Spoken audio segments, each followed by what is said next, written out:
اللهم صل على سيدنا محمد. كل سنة وانتم طيبين يا حبايبي. ايه رأيكم في العاشورة القمر دي؟ يلا بينا نخش على الفيديو. معانا كوبايتين قمح يا حبايبي، اللي هو البليلة ده. اللهم صل على سيدنا محمد. نقعتهم ساعتين وهحطهم بقى في المية المغلية على النار. نولع عليها النار اهو. اللهم صل على سيدنا محمد.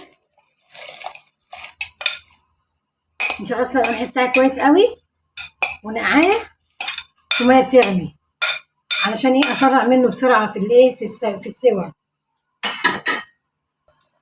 احنا علينا القمح بتاعنا يا حبايبي اهو، غلوتين 3. هطفي عليه بقى واسيبه كده مكمور في الحله عشان يفشر معانا، عشان القمح ينفش كده معانا ويستوي.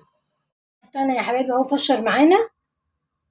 لما سبته ساعتين كده اولع عليه تاني بقى واكمله سوا. اللهم صل على سيدنا محمد. نحط اللبن بتاعنا يا حبايبي. انا جايبه 2 كيلو لبن، ده كيلو ونص، وعاينه النص الكيلو التاني عشان احط دي ادوب فيه النشا. اللهم صل على سيدنا محمد. ولع عليه.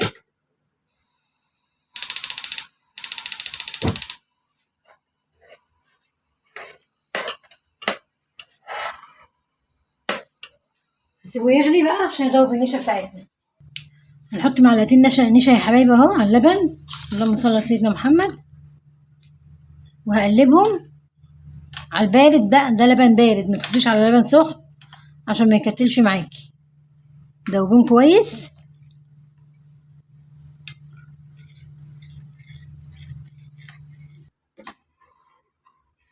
حطيت اللبن اهو على البليله يا حبايبي، على العاشوره.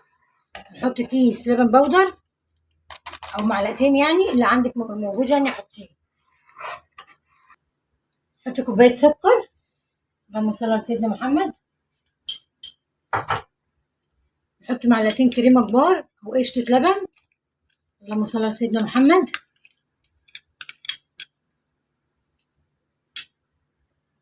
نحط معلقتين كريم شانتيه. اللهم صل على سيدنا محمد. وهنقلبهم برضو.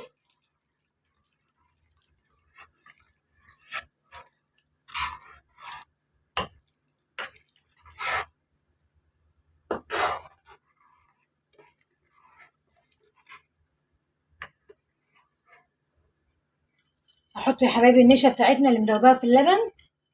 اللهم صل على سيدنا محمد.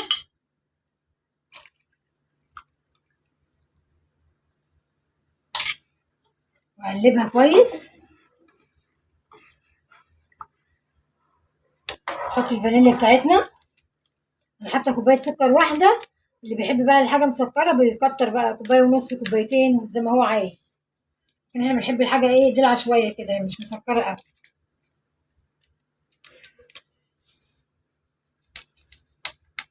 نحط الفانيليا اهي. اللهم صل على سيدنا محمد.